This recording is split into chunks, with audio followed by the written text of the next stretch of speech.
Imagine um Brasil onde o passado econômico esconde segredos que moldaram seu presente. O que aconteceria se eu te dissesse que uma força invisível reescreveu nossa história e você nunca soube? Hoje vamos embarcar em uma jornada fascinante pelo Brasil do final do século XIX, um período de transformações econômicas tão profundas que redefiniram o destino da nação. Estamos falando da ascensão meteórica do trabalho assalariado e do surgimento de um mercado interno robusto, um fenômeno que até então era ofuscado por estruturas econômicas mais antigas. Para entender como a transição de um sistema baseado no trabalho forçado para uma economia de salários não apenas mudou a vida de milhões, mas também lançou as bases para o Brasil que conhecemos hoje. No último quartel do século XIX, o Brasil testemunhou uma mudança econômica de proporções gigantescas. Até então, a expansão econômica se dava principalmente através do trabalho forçado ou de pequenos núcleos de subsistência. Nesses modelos, o fluxo de renda era restrito, com contatos externos limitados ou de caráter internacional. Mas, de repente, uma nova força emergiu: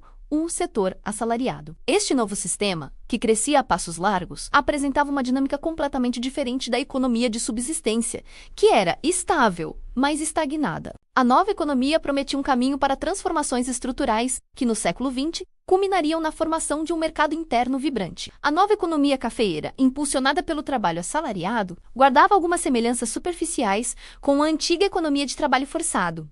Ambas eram compostas por muitas unidades produtoras conectadas ao comércio exterior. No entanto, ao olharmos mais de perto, as diferenças eram abissais. Vamos analisar o processo econômico a partir do momento em que a produção era vendida ao exportador. O valor total dessa venda se tornava a renda bruta da unidade produtiva, destinada a cobrir custos e remunerar todos os fatores de produção. Para simplificar, podemos dividir essa renda em dois grandes grupos: a renda dos assalariados e a renda dos proprietários. O comportamento desses grupos em relação ao uso da renda era notavelmente distinto. Os assalariados, em sua maioria, convertiam quase toda a sua renda em gastos de consumo menos alimentos, vestuário, serviços. Já a classe proprietária, com um nível de consumo mais elevado, retinha parte de sua renda para reinvestir e expandir seu capital, alimentando o ciclo de crescimento. Mas como essa renda se propagava? Os gastos de consumo dos assalariados se transformavam na renda de pequenos produtores, comerciantes e prestadores de serviços. Estes, por sua vez, também gastavam grande parte de sua renda,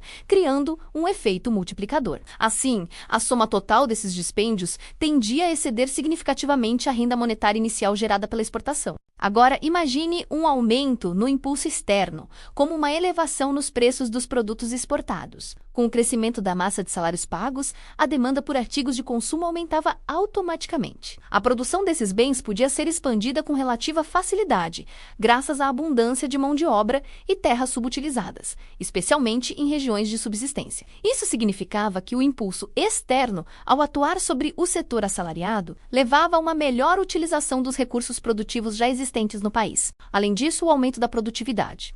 Um efeito secundário desse impulso manifestava-se para além das unidades produtoras exportadoras. Essa massa de salários pagos no setor exportador se tornou um embrião de uma economia de mercado interno. Quando certos fatores convergiam, o mercado interno começava a crescer mais intensamente do que a própria economia de exportação, mesmo que o impulso inicial viesse desta última. É uma dinâmica fascinante, não é mesmo? O impulso externo de crescimento geralmente se manifestava como uma elevação nos preços dos produtos exportados, resultando em maiores lucros para os empresários. Naturalmente, eles reinvestiam esses lucros na expansão das plantações, graças à relativa elasticidade da oferta de mão de obra e à vasta disponibilidade de terras. Essa expansão podia prosseguir sem grandes obstáculos em relação a salários ou renda da terra. Curiosamente, os deslocamentos internos de mão de obra e a imigração ocorriam independentemente de aumentos reais nos salários das regiões que atraíam esses trabalhadores. O setor cafeeiro, por exemplo, conseguiu manter seu salário real praticamente estável durante um longo período de expansão. Bastava que esse salário fosse, em termos absolutos, mais alto do que os pagos em outros setores da economia e que a produção se expandisse para que a força de trabalho se movesse. A existência de uma massa de mão de obra relativamente amorfa foi crucial para o desenvolvimento desse novo sistema econômico baseado no trabalho assalariado. Se a expansão cafeeira dependesse apenas da mão de obra imigrante europeia, os salários teriam sido muito mais altos, como aconteceu na Austrália ou na Argentina. A mão de obra de recrutamento interno, usada em atividades como desflorestamento, construção e tarefas auxiliares, exercia uma pressão constante sobre o nível médio dos salários. A estabilidade do salário real médio no setor exportador, no entanto, não significava estabilidade para toda a economia. Com a absorção de mão de obra pelo setor exportador, a importância desse centro econômico crescia progressivamente. Ao transferir fatores do setor de subsistência, o salário real médio da economia como um todo aumentava e o salário monetário médio ainda mais, já que o fluxo monetário era reduzido no setor de subsistência. Assim, o crescimento extensivo do setor exportador não impedia a elevação do salário médio geral da economia.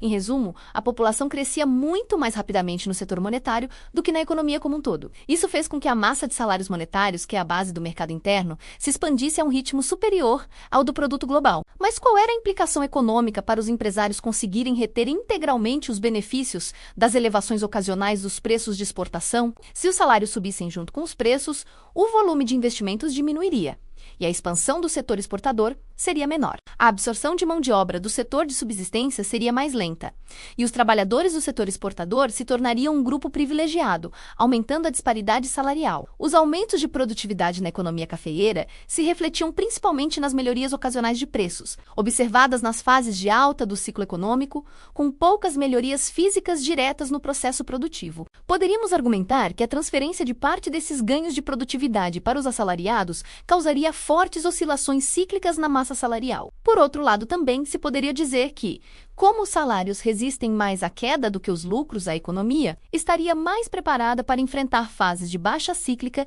e a deterioração dos termos de troca se parte desses ganhos fosse repassada aos assalariados na fase de alta. Como essa transferência não ocorreu, toda a pressão das quedas cíclicas se concentrou nos lucros dos empresários. E como eles lidaram com isso? Essa é uma história para outro momento, mas que revela muito sobre a estrutura de poder econômico da época. A transição para uma economia de trabalho assalariado no Brasil do século XIX foi um divisor de águas. Ela não apenas impulsionou o crescimento do setor cafeeiro, mas também semeou as bases para um mercado interno dinâmico, embora com desafios persistentes na distribuição de renda e na estabilidade salarial. Entender essa complexa teia de eventos nos ajuda a compreender as raízes de muitas das questões econômicas e sociais que ainda enfrentamos hoje. Se você gostou dessa viagem pela história econômica do Brasil, não se esqueça de seguir o nosso canal para mais conteúdos como este. Deixe seu like para apoiar nosso trabalho e compartilhe este vídeo com seus amigos e familiares. Sua interação é o combustível para continuarmos desvendando os mistérios do passado e do presente.